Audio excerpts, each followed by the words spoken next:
Hello friends, आपने sugar free artificial sweetener या natural sweetener इनका नाम सुना होगा. There is a lot of euphoria about sugar free products, artificial or natural sweetener products. So let us see how this sugar free and artificial or natural sweetener has crept into our lives. It has been forced into our life. आप देख लीजिए, there are sugar free sweets, sugar free ice creams, sugar free tea, sugar free coffee, sugar free fruit juices, diet coke, diet soda, yogurts, sweetened one, snack bars, then breakfast cereals, sugar free processed foods. This is only a few I have named, but our packaged food industry and fast food industry is flooded with these sugar free artificial and natural sweetener items. Let us see how these sugar free artificial and natural sweetened products, packaged foods or fast foods is doing to our life. I'll go back into the history about 100, 120, 130 years back. In 1879, there was a Russian chemist. His name was Konstantin Fahalberg. His name was Konstantin Fahalberg. So he was sitting down for dinner, and his hands were smeared with some byproducts of coal tar. So as he picked up the bread, rolled bread, it was very sweetened. So then he went back to his lab and found that he has discovered a new byproduct of coal tar, and it was the world's first artificial sweetener. Its name was saccharin. Then after that, in 1937, another artificial sweetener, cyclamate, was discovered. But in 1970, it was removed by United States because there were concerns about bladder cancer because of the use of this artificial cyclamate. Then another sweetener called aspartame, NutraSweet, was discovered in 1965. So it was approximately 200 times more sweeter than sucrose. So this was touted as one of the most notorious sweeteners because it had cancer-causing potential in animals. Nevertheless, it gained popularity and it gained approval for use in 1981. Then another sweetener was discovered, sulfame potassium, and it was followed by another current champion, sucralose. You will be surprised that diet soda is the most obvious source in our diet for these chemicals. अब देखिए कि for diabetes, for obese people, an alternative has been developed like diet soda, diet cola. So maximum artificial sweeteners have been used in these drinks. But it is not only diet soda, diet coke or diet cola which are using these products, because this is cheaper also and it is available in plenty. And people have the idea that this is not as dangerous as the other sweetener, other natural sweetener. So not only this diet soda, diet coke or diet cola is using these products. We have snack bars, we have sweetened yogurts, we have breakfast cereals and many other sugar-free processed food which contains them. The whole packaged food industries, and then the fast food industries using these artificial sweeteners profusely. From 1960 onwards, and up to year 2000, the consumption of diet soda has increased by more than 400%. So there was upsurge of obesity, and diabetes in USA and Western countries. So there was a search for natural sweetener which will be low calories. The safety concern, the search for natural low calorie sweeteners were started. So the first in this line was agave nectar, which enjoyed a brief surge of popularity. Agave nectar is processed from an agave plant, which usually grows in the southwest regions of the United States, then Mexico and parts of South America. Agave was considered to be a healthier alternative to the artificial sweetener or sugar due to because it has a low glycemic index.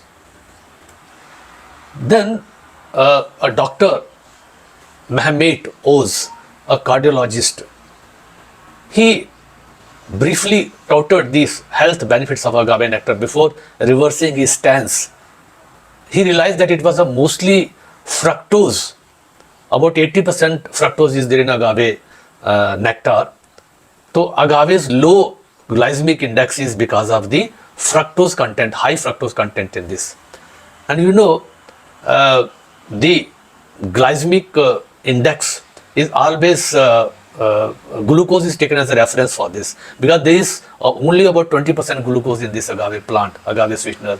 So because 80% was fructose, so glycemic index was very low in this. But because of the high fructose content, before I go further, I'll just explain that fructose and glucose are the two basic compounds in any sugary products. Glucose is normally considered as something which is used by our cells, by all organs for energy production. But fructose as such is not used directly by any of the organs except the liver. So what happens while using this agave nectar, because it contains 80% fructose, so and to push this into liver for storage in the form of fats, high insulin is required. High insulin forces this fructose in the form of fats into the liver. That leads to the fatty liver issues. And that because now because of other food products that we are taking, liver is already flooded with glucose and glycogen and other fats. So additional fructose, because of these artificial sweeteners which have a low glycemic index but contains a lot of fructose, insulin is raised and insulin tries to force this fructose into the liver. So it leads to the fatty liver, and not only fatty liver. That means, and then how liver acts, it basically reacts to the insulin, and insulin resistance is it happens, and liver will try to get rid of this high fructose. They will try to push back fructose, convert it into glucose and flood it into our bloodstream. So your glucose is also rising, that means your sugar is also rising, diabetes is also rising, and insulin is also rising. And then insulin resistance, high insulin, then high sugar in our bloodstream. So it leads to, and high glucose in our bloodstream means again insulin will convert this glucose into fats, and that will be deposited in different parts of our organs and underneath the skin. So it leads to obesity, it leads to high glucose, high diabetes, and then insulin resistance also. So it is a double-edged sword. So it is more dangerous than the natural sweeteners like sugar. Then next big thing that hit the market was stevia. Stevia is extracted from the Stevia rhododendron, a plant that is native to South America. And you will be surprised to note that this is 300 times it is more sweeter than the regular sugar. And beauty is that it has minimal effect on the glucose level. That means your body will not be knowing that, but it will have a minimal effect on the glucose rise. But actually the fructose content is very high. And that has led to the fatty liver issues. it has raised the insulin level so that it can push the fructose content in the this stevia sweetener into our liver, leading to fatty liver and obesity, of course. Because ultimately liver will push back this fructose content, convert it into glucose and release it into, it will try to release it into the bloodstream. And moreover, these either it is stevia or it is agave nectar, they are highly processed actually. So in that sense, it's no better than sugar itself. And the artificial sweetener, because we are consuming lot of sweets, lot of packaged products, and lot of cold drinks, which is sweetened with this artificial sweetener, they give us a perceived advantage that we are taking less calories, but it's not actually. It is, and you must know that obesity is driven by insulin, not by calories. So although you are taking less calories as per the standards of glucose content, but actually obesity as well as diabetes is basically governed by the insulin and not calories. Calories of course affects, but insulin is the basic culprit actually. Since the artificial sweeteners like aspartame, sucralose or acesulfame, potassium are foods, but these chemicals resist the insulin. That is the basic disadvantage of this. And moreover, brain perceives incomplete sense of reward by sensing sweetness. It senses sweetness but without calories. And we all overcompensate. It is overcompensated by increased appetite and cravings again. That means rather than decreasing the intake of sweets, we actually have more appetite and take more and more sweeter products. And it increases our cravings.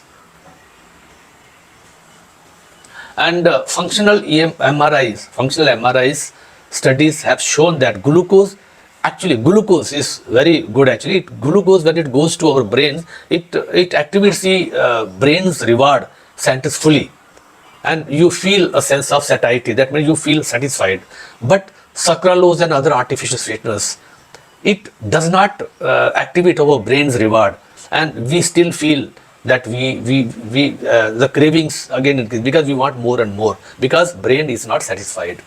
The incomplete activation of the brain because of these artificial sweeteners, it stimulates cravings for sweet food to fully activate and reward centers. You may be developing a habit of eating sweet foods, leading to overeating. Despite reducing sugar, diet sodas and diet colas do not reduce the risk of obesity, metabolic syndrome, strokes or heart attacks.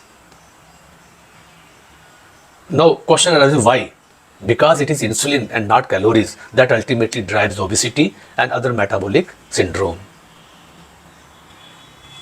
So whenever, if you are looking for the alternative sweeteners or alternative products with the diet cola, artificial products like diet cola, diet coke, and then artificial sweetened sweets and other breakfast cereals or products or other packaged or fast foods, then you must be careful enough that you are not actually, you may be reducing some calories, but actually you are triggering your mechanism, your systems to generate more insulins. That ultimately leads to obesity as well as the diabetes. Be careful and think twice before using such products. Thank you so much.